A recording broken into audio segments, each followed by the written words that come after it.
you join us for the NASCAR Grand Prix of Spain at Circuit Ricardo Tormo in Valencia. Round 8 of the championship coming up, but in round 7 of the championship leader Vittorio Garelli took the lead of the race in the early stages, but was under pressure from his Hendricks Motorsport teammate Martin Dubeck.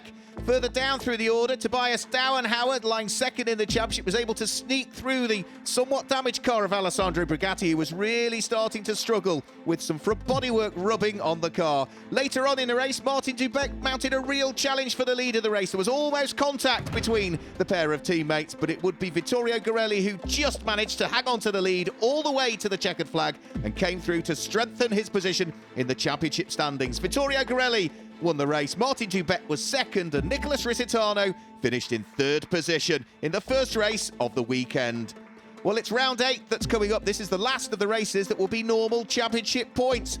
The next 2 races for the EuroNASCAR 2 division, which is for young and for amateur drivers, will be double championship points.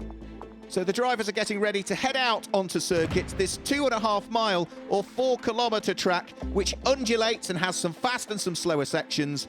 14 corners for them to get used to. And whilst it's been chilly all weekend, starting to warm up now, 15 degrees C. EuroNASCAR 2 race will be held over 15 laps. The grid for this race is determined on the fastest lap from yesterday's race. So Vittorio Garelli will start at the front row of the grid. Let's hear from the pole sitter. Yeah, it was a very good lap. I mean, managed to build a good gap and managed to do very good lap times. I will give it my all, like always, and finish the job. Let's see how it goes. It's still a long battle. I hope it will be good. Let's see.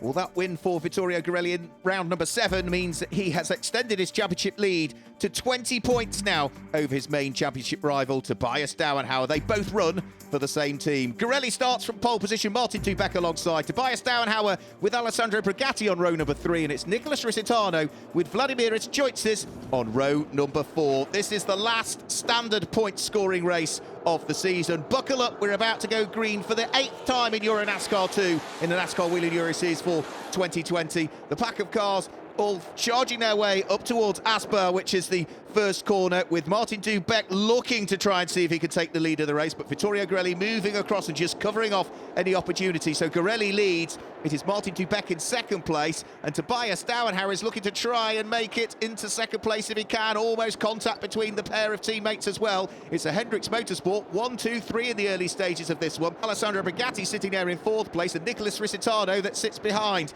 Contact, I think, there between Alessandro Brigatti and the tail end of Martin Dubeck. Tobias Dauenhauer gets hung out to dry as well, and then there's contact, and by the look of things, Dubeck gets spun around by Nicholas Risitano into the gravel. He should be able to dig his way out, but for the Czech driver, who was lying 6th in the championship standings coming into this race, that has not done his championship aspirations any good at all. There's damage also to the front end of Nicholas Risitano's car, and he lies 5th in the championship standings, the number 12 Chevy bearing the scars of the contact. Vladimir Choitzis sitting behind the battered Chevy of the Italian, seeing whether he now might be able to capitalise if there's front-end damage to that car. That's going to affect the handling. It will also affect the aerodynamics of it as well, and that might just mean that the cars ahead start to escape, and Choitzis will try and feed his way through, but he's under pressure also from Dylan Daredala in the fight for what is 4th, 5th and 6th position. Up towards the braking area for Adrian Campos. They'll feed their way onto the 650-metre start-finish straight once more, and as they come over the start-finish line, you can see that the race leader is starting to break away and disappear up the road now. Vittorio Garelli leading from Alessandro Brigatti in 2nd place, and that's Francesco Garisto who's there in 3rd, ahead of Nicholas Risitano and Vladimir Choitzis. We all go on board with Tobias Dauenhauer looking for the inside line on Dylan Daredala, heading in towards Doohan, which is turn number 2. He's got the inside line, but I guarantee you, to driver's right will be Dylan Daredala. If he can hang on to it around the outside of 3, he'll get the inside line as they head up towards turn 4, and that's exactly what he's looking to try and do there. Yeah, the number 98 Ford still side by side with the 50 Hendricks machine in the hands of Tobias Dauenhauer, and they're still side by side up towards turn 6, which is where Tobias Dauenhauer will have the inside line, but Daredala has somehow made it stick. Francesco Garisto is now under pressure from Nicholas Risitano as well as they head up towards Bernard Martinez, in towards the braking area. There's contact behind as Dylan Daredala just makes contact with Vladimir Choitzis, who then gets cannoned as a result of that into Nicholas Risitano, and all of this has now allowed Dylan Daredala to manage to get himself to the front of the remaining cars, ahead of Francesco Garisto and ahead of Tobias Dauenhauer. Pure racing in NASCAR as we go on board with Garisto. Gets himself alongside Tobias Dauenhauer as they head out of Champilleros and is now going to gain the place. So Garisto back ahead of Tobias Dauenhauer. Remember, Tobias Dauenhauer lies second in the championship standings. You can see just how tight it is. So tight. Problems for Vladimiris Choitzes. I do wonder if he might have a front right tyre going down because he just could not get the car turned in. Battles for 7th as well. Mirko Schultis under pressure from Julia Landauer. Simon Palat not too far away. And I think Nave Talor is at the back of this little battle as well as we go on board with Simon Palat. Julia Landauer looking to try and squeeze her way up the inside of the German driver Mirko Schultis. The number 70 Mitsubishi Motors car losing a position. Can Simon Palat for Feed Vic Racing also try and squeeze his way through? Yes, he can. 2 places lost for Schultis. And now what Mirko Schultis needs to do is close the door because the number 89 car of the Israeli driver, Nave Talor, is trying to gain a place as well. Fantastic racing. Garisto from Landauer, then from Simon Palat ahead of Mirko Schultis, who's under pressure from Nave Talor. And now Julia Landauer is going to try around the outside at turn number 2 to see whether she can take 6th place away from Francesco Garisto. Great shots as we go on board with Simon Palat. Can he get the inside line heading up towards turn 4? There's a bit of contact between Simon Palat and into the side of the PK Car Sport number 11. They bounce off each other.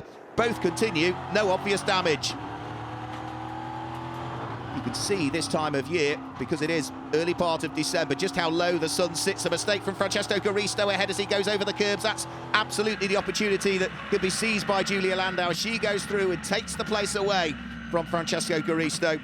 And Simon Palat had the best view of all of that in-house. Garisto tries to get back up the inside of Julia Landauer. They bounce into the side of each other. That's going to allow the number 7 car of Martin Dubeck to go through. Simon Palat goes through. Number 70 Mirko Schultis is trying to grab the opportunity as well. And Nave Talor is in the mix as well. This enormous queue of cars. What is it? 7, 8, 9, 10 cars, almost as one, heading up towards the braking area for turn number 1. And well, whilst they've had a little bit of contact with each other, they are all largely in one piece. Running wide over the curbs goes Julia Landauer. So she, I'm afraid to say, is losing a few more places. And she's now got, trying to dive back up the inside of her, the number 48, which is Francesco Garisto once more. Great stuff from all of these drivers. Pure racing. But Julia Landauer having none of it. She is not going to let the 17-year-old Italian through.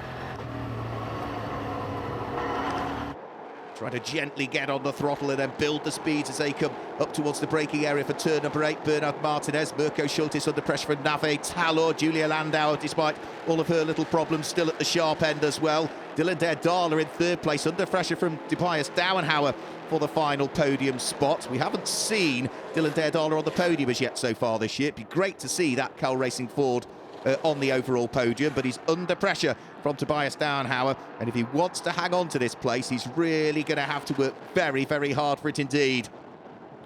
Through turn number 8 once more. Dylan Derdala at the wheel of the number 98 Ford, under pressure from the Hendricks prepared Ford in the hands of Tobias Dauenhauer, who lies 2nd in the championship standings, sitting right behind. Dauenhauer will not want to try and lose any more ground to Vittorio Garelli in this race, but the tail end of his Ford is telling you that he is very much dancing that car around on the very edge of adhesion there. On board with Julia Landauer, sitting there in 7th position at the moment, trying to close in on the Feed Vic Racing car in the hands of the 18-year-old Belgian Simon Palat, looking for the inside line. She'll be able to squeeze her way through. Needs to be careful, though, that she doesn't get squeezed too much by Simon Palat. Fair racing by them both as they go side by side through turn number 1, which means Julia Landauer has the inside line for Dewan, which is turn number 2. Good overtaking opportunity. She has managed to squeeze her way through, grabs the place. Up front, Vittorio Garelli comfortably leading this race. Hasn't been involved in any of the squabbles. He's just driven his own race and has been able to pull away and is surely going to stretch his lead advantage to more than 20 championship points the way he's going at the moment. As for Dylan Derdala, well, he is still on for his first, or was on for his first podium of the season. Drive-through penalty for number 98 for transgressing the circuit limits too many times. So Dylan Derdala serves the penalty, comes back out of pit lane exit as Mirko Schultis comes round the corner. There's contact between the pair of them. Schultis with damage and in the gravel trap. Dylan Derdala trying to escape out of the gravel trap with No doubt a little bit of damage also to his Ford, so it's all gone wrong within a matter of a lap or so for poor old Dylan Daredala, and stranded in the gravel is Mirko Schultis, I'm afraid to say. That car, with its wheels spinning, is beached and is going nowhere, and surely that is going to bring out a full course caution. Indeed, yeah, out comes the safety car, which means we go full course caution in this one. Vittorio Garelli has all of a sudden seen that large advantage that he has dwindle to nothing, but it won't matter. We are not going to go green, white, checkered. We finish the race under safety car. Vittorio Garelli claims the win, his second of the weekend, further strengthening his lead at the top of the championship points from Alessandro Bugatti, who finished in second position, and in third place it was Tobias Dauenhauer. So Garelli goes back to victory lane. Delight for him and the team. Let's hear from our double race winner this weekend. It was a very nice race. I had very good pace, so I managed to build the gap in the beginning and then didn't, destroy the tires so much. I kept pushing, but very concentrated not to ruin the tires for tomorrow's rounds. Yeah, fourth consecutive win. We're on a good flow. Let's keep it up. The battle is still long because with double points is always, it can always go wrong. So we have to keep focused and keep the good job we're doing.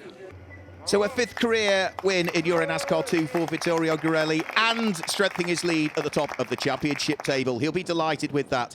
In the rookie trophy, for those drivers in their first season of racing in NASCAR, Tobias Dauenhauer claimed the win. In the legend trophy, for those over 40, it was Kenko Miura. And in the lady trophy, Julia Landau once more came home for the win.